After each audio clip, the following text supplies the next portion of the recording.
PGCL DT 2026 के regarding बहुत ही major update पिछले दिन हुआ है, जहां पर कि इसका जो डिटेल नोटिफिकेशन की जगह आपका एक शॉर्ट नोटिस या फिर बात कर सके टेस्टिंग जो अपलोड किया था उसे अभी रिमूव कर दिया गया विथ ऑल नोटिस, मतलब पूरे नोटिस जो मेरे पास लिखा हुआ था और टेस्टिंग पूरी तरह से रिमूव कर दी गई है। अब इसके रिगार्डिंग बहुत इफ एंड बट्स आपके ऐसे सोशल मीडिया और वेबसाइट पे घूम रहे हैं, जिसके बारे में आज आपके सामने बात करने हैं। अब हम बात करें कि सर इसका मतलब क्या हो सकता है। शॉर्ट नोटिस में मैंने आपको ये बताया था इसके प्रीवियस से जब आया था कि बच्चों ये एक तरह का पॉजिटिव संभावना है, जहां मान के चले कि सर ये एक छोटी सी गलती है पीजीसीएल की तरफ से, जहां पर कि डिटेल नोटिफिकेशन न डालते हुए उन्होंने टेस्टिंग डाल दी है। मतलब इनके पीछे उनकी जो भावना थी वो हम पॉजिटिव लेके चले कि सर आपका ये रिक्रूटमेंट आने वाला है बच्चे मेरे पास में। अब एक गलती तो हो गई थी, जैसे मैंने कहा था सुधारेंगे जरूर पिछले वीडियो में, तो इन्हें सुधारा इस बार, पूरी तरह से लिंक ही रिमूव कर दी। तो अब क्या होगा, तो क्या वापस नहीं आएगी? नहीं बच्चों, आपके पास में नोटिफिकेशन वापस में आएगा पूरा डिटेल के तौर पे, और पॉजिटिवली 2 या 4 दिन में बच्चों जरूर आ जाएगा, जिसकी तैयारी हमें अभी से चालू कर देनी चाहिए। कभी अभी नहीं करी तो कभी नहीं, क्योंकि बच्चों हर समय फ्रेश स्टार्ट कभी तो करनी पड़ेगी बच्चों मेरे पास में। तो यहीं से आज स्टार्ट करते हैं हमारे इस वीडियो को कि sir PGCL DT 2026 is on, जहां पर कि हमें इसकी रिक्रूटमेंट की तैयारी करना चालू कर देना चाहिए। अब ये बार बार इस बारे में क्यों कह रहा हूं, क्योंकि एक मेरे पास पिछला डाटा है जिसको मैं आपको दिखाना चाहूंगा, आपकी 2025 का, जहां पे कि पिछले साल इसकी एग्जाम हुई थी, जहां इसका नोटिफिकेशन बच्चों करीब करीब अक्टूबर 21 2024 को आपके पास में आया था, और इसका एग्जाम हम एप्लीकेशन स्टार्ट बात करें करीब 22 अक्टूबर करीब 2024 को इसके एप्लीकेशन डेट चालू हो गई थी, और एप्लीकेशन की एंड आप पे करीब करीब मेरे पास 19 नवंबर 2024 को कंप्लीट हुई थी। अब बात देखना बच्चों, मेरे पास में अक्टूबर को आपके डिटेल नोटिफिकेशन आया, और प्लीज चेक करें कि उन्होंने नोटिस कब दिया था एग्जाम होने का, वो था आपका मार्च 2024।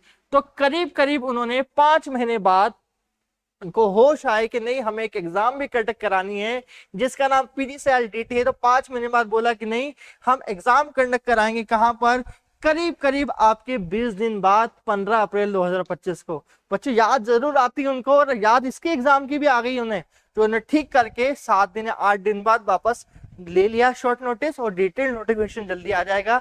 इसी कारण मैं आपसे कह रहा हूं आपसे मैं। तो देखिए बच्चों, आती थोड़ा आपको सब्र रखना पड़ेगा इस नोटिस के लिए, जहां पर हर बार जानते हैं पिछली बार भी 800 प्लस वैकेंसीज आपके पास से मिली थी मेरे पास में, जहां पर कि 2 बेस हमारे पास में आपके अलग अलग नोटिस को ऐड करके आपकी बम्पर वैकेंसी मिली थी। इस बार भी बम्पर वैकेंसी है। अब इसके प्रिपरेशन क्या हम आधी आधी छोड़ दें? नहीं सर, एज ए डिप्लोमा, जहां पर कि इसका आपकी मिनिमम क्वालिफिकेशन है और इंपॉर्टेंट एग्जाम है, तो इसके बारे में आपको ये भी समझना होगा कि इस एग्जाम को निकाले कैसे। इसके लिए क्या जरूरी है, इसका सिलेक्शन प्रोसेस समझना। तो इसके सिलेक्शन प्रोसेस से बच्चों सबसे पहले हमारे पास में आता है इसका सीबीटी ओनली 1 स्टेज, जहां और उसके बाद होता है डॉक्यूमेंट वेरिफिकेशन। अब बात करें बच्चों मेरे पास में इसके क्वालिफिकेशन स्टेट, जहां पर कि डीटीई का मतलब है diploma training in electrical, diploma training in civil, ठीक है। 100% वेटेज सिर्फ हमारी सीबीटी कंप्यूटर बेस्ड टेस्ट का होता है, बेस्ट टेस्ट का होता है, जहां 120 क्वेश्चन मेरे पास में होते हैं टेक्निकल नॉलेज के बच्चों मेरे पास में, और आपके पास में 50 क्वेश्चन बच्चों मेरे पास में फुल रूप से होता है एप्टीट्यूड टेस्ट के, जहां पर कि reasoning, ability, data sufficiency, interpretation और आपकी जनरल अवेयरनेस होता है, जहां पर कि 1 मार्क्स ईच होता है। आपके नेगेटिव मार्क्सिंग 1/4 की पाई जाती है बच्चों इस पेपर के अंदर। तो आपका इस तरह का पेपर, जहां पर कि एक एग्जाम निकाल के आपका भविष्य बन सकता है, उसको भविष्य बनाने के लिए हमें किसी तरह की देरी नहीं करनी चाहिए बच्चों मेरे पास में। जहां बात करें इसका, जो आपका जब भी एग्जाम कंडक्ट होता है तो ये डिफरेंट आपके जोन वाइज होता है बच्चों मेरे पास में। तब बात करें इसके रीजन और जोन वाइज, कभी इसको आप देखने की कोशिश करेंगे, northern region, northern region 2, northern region 3, eastern region 1, eastern region 2, जैसे हमारे रेलवे में हमारे रीजन बटे होते हैं ना, वैसे इसकी भी रीजन बटे। अब इससे क्या होगा बच्चों, जब पीजीसीएल जो फर्स्ट टाइम एग्जाम दे रहे हैं या फिर एग्जाम के बारे में सोच रहे हैं बच्चों, भी इसका फॉर्म भरोगे तो एक पर्टिकुलर रीजन के अंदर आप यहाँ पर फॉर्म आपका फिल होगा मेरे पास में। अब इससे क्या फायदा, तो आप अपने देख लीजिए कि आपकी जुडिशरी कौन सी आ रही है, कौन से स्टेट में आ रही है, उसके हिसाब से जो आप फॉर्म भर लेते हो। आप बात कर north region 3 लड़कम part of Madhya Pradesh की बात कर रहे हो, वहां से आपने फॉर्म भरा है, तो इससे क्या होगा, जैसे कि आप आरआरबी जेईई में देखते हो कि सर आपके हर रीजन का कट ऑफ अलग होता है, तो यहाँ पर भी बच्चों आपको एक इंपॉर्टेंट चीज समझाऊंगा जिसको बोलते हैं cut off for different region. तो पीजीसीएल में भी हर रीजन का बच्चों अलग अलग कट ऑफ बनता है, जिसे आपको देख के जाना चाहिए आप जिस पर्टिकुलर रीजन में फॉर्म भर रहे हो वो वहां पर कितनी क्वालिफिकेशन जरूरत पड़ेगी। यहां पर मैंने एक सबसे पहले एक रीजन थोड़े आपको एग्जाम्पलर के तौर पे दिए हैं जहां की प्रीवियस आपके कट ऑफ्स को इंक्लूड करें। जैसे कि बात करें नॉर्दर्न रीजन 1 जहां पर की Delhi, Rajasthan, part of Uttar Pradesh, part of Haryana और पार्ट ऑफ उत्तराखंड की बात करें, तो यहां पर आपके पास में डबल ई सिविल जैसे आपके जो हमारे डिप्लोमास होती है 300 और 302 इसका पोस्ट कोड था। यहां पर इसके आप कट ऑफ्स को आप देखेंगे जहां 27, 35, 14 ये वैकेंसीज हैं, ठीक है, ये वैकेंसीज है बच्चों मेरे पास में।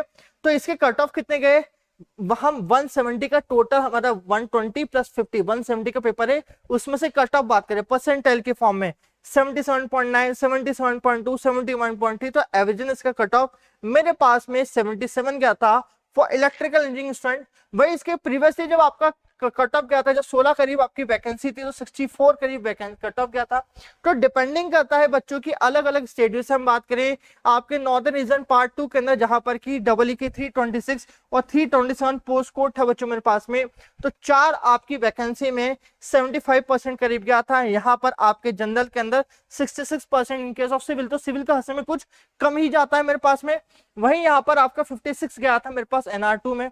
तब एवरेज हम देखेंगे बच्चों मेरे पास में कि यहाँ पर कट ऑफ 2023 के हम कट ऑफ के हम रेंज की आपकी बात करें जो यहाँ आपको दिखाई दे रहा है फॉर डबल ई से बात करें नॉर्दर्न रीजन 2 के अंदर 78%। तो एवरेज आपको जो कट ऑफ रखना है बच्चों मेरे पास में आपका जो आना चाहिए वो 75 to 79% की रेंज में जाना चाहिए बच्चों मेरे पास में कट ऑफ एज पर 170 की हिसाब से बात करें मेरे पास में। तो वही 63 मेरे पास इलेक्ट्रिक है ना 3 में। वही नॉर्दर्न ईस्टर्न रीजन्स की बात करें वापस डबल ई के अंदर मेरे पास में 320 नंबर का पोस्ट कोड था, वहां पर 14, 19, 3, 1, 3 अलग अलग मेरे पास में आपके बेसिक तौर पोस्ट के ऊपर 78.235 वापस मेरी बिहार और झारखंड के रीजन में जो कि वन ऑफ द हाईएस्ट बच्चों देख लीजिए। इसके प्रीवियस भी आपके नॉर्दर्न रीजन 3 के अंदर भी 78 करीब था। तो जहां जहां वैकेंसी की भरमार होगी वहां वहां आपका कट ऑफ हाई जाएगा बच्चों मेरे पास में। तो देखिए 66 से कितना पहुंच गया, 78 पहुंच गया। वैसे हम बात करें ईस्टर्न रीजन 3 के अंदर वापस आपके पास में 78.23, इसके प्रीवियस 62.941 कट ऑफ गया था।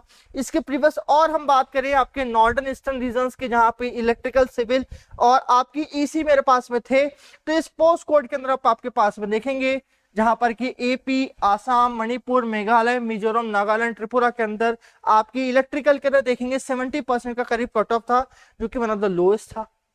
वही आपकी सिविल की 315 कोस्ट कोड की बात करें 66 जो कि और भी लो था। वही आपके सिविल का पीडब्ल्यूडी परसेंटेज हमारे ब्लाइंड डिसेबिलिटीज की हम बात करें मेरे पास में तो आपकी करीब करीब कितना था मेरे पास में 57% का मेरे पास में कट ऑफ था। Sorry for that, I think so मेरी रॉन्ग प्रोनाउंसिएशन हुआ है यहाँ पर मेरे पास में आपकी, ठीक है, सॉरी फॉर दैट। ईसी के लिए मेरे पास में 316 का पोस्ट कोड जनरल और मेरी आपके एससी के लिए बच्चों मेरे पास में 51 और 46 के लिए मेरे पास में। ओके, उड़ीसा के लिए आपका डबल ई और सिविल के लिए कट ऑफ था 324 एंड 325 पोस्ट कोड जहां पर कि 74 और 73 करीब करीब मेरे पास में यहाँ पर आपका कट ऑफ गया।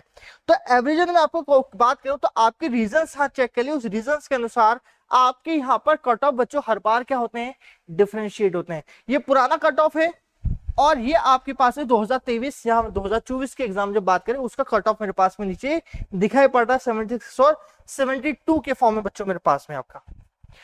रीजन 2 वापस हमारी बात करें 60% करीब मेरा कट ऑफ था मेरे पास में। तो ये कट ऑफ की रेंज है बच्चों मेरे पास में। आपकी वेस्टर्न रीजन की बात करें महाराष्ट्र, छत्तीसगढ़, गोवा की तो 75% करीब मेरी इलेक्ट्रिकल और सिविल के करीब 67 का मेरे पास में परसेंटेज कट ऑफ है। वही वेस्टर्न रीजन 3 महाराष्ट्र पार्ट के लिए 63 और 70 के बहुत पुराने के लिए बहुत ही कम था और नए वाले में करीब 73% तक का आपका कट ऑफ गया है जनरल के लिए बच्चों मेरी बात करें आपके पास में, ठीक है जी। कॉर्पोरेट सेंटर हरियाणा, जहां पर कि आपका 75% जनरल बच्चों में कट ऑफ जनरल के हिसाब से बात कर रहा हूँ, 75%, सिविल के लिए आपके पास 70%, ईसी के लिए आपका कट ऑफ था 63.24 करीब कट ऑफ बच्चों मेरे पास में रहा है बच्चों। तो ये कट ऑफ से जो कि रीजन वाइज रीजन डिफरेंशिएट करते हैं मेरे पास में आपके, जिसे आप पे ध्यान रखना। और जो मैंने आपको क्या बताया रेंज 74 टू 79, ये कट ऑफ को देना है आउट ऑफ, हम बात करें आपके 170 में से, जिसको आपको टारगेट करना है जब किसी भी डिवीजन से हो। आपको लड़कों 79% आप लेके आए, ऑल थ्रू आपका क्लियर है, ये मान के चलेंगे मेंटल रूप से बच्चों मेरे पास में। अब इसकी तैयारी कहां से करना है, आपके अपने निम्बस के प्लेटफॉर्म से, जहां पर की जो उड़ान बैच है, जहां पर की इंक्लूसिव सारी चीजें इकट्ठा हो रखी है, आप ले सकते हैं निम्बस सनिंग पे, जहां पर की 1.5 ईयर का बैच 3499 में प्राइस ऑफर में हो रहा है। कभी वीडियो पसंद आई तो वीडियो को लाइक करेंगे, शेयर करेंगे, फर्स्ट टाइम निम्बस अर्निंग पे हैं तो आप सब्सक्राइब, क्योंकि इस तरह का और भी कंटेंट पीजी सेल में लगातार आपको अपडेट करता रहूंगा और लगातार आपके सामने आऊंगा। Thank you so much friends.